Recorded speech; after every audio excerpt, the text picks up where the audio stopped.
చట్టమొచ్చినా శిక్ష తప్పదమ్మా. చేతుల చెరసాలలో ఖైదు తప్పదమ్మా. బుక్కల్లో చిటికటేసి మొక్కల్ని చిదిమి తీయు మొగడొస్తే ఇంతేనమ్మా.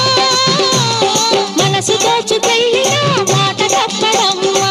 సాగు తప్పు చేసిన సాక్ష్యం ఉండదమ్మా. చూపులతో మత్తుగల్లి చేతులతో మాయ చేయి మొగుడంటే వీడేనమ్మా. ఏమీ మొగమాటమో ప్రేమాపుల పాటమో కొత్త ఇరకాటమో కూతుల కాటమో తొలిసారి తెలిసిందమ్మా. కన్ను పుట్టివాడే కొంచె మొగుడు, కౌగిలించేవాడే జంట మొగుడు, దోచుకెళ్ళేవాడే దొంగ మొగుడు. పొద్దు మరిచిన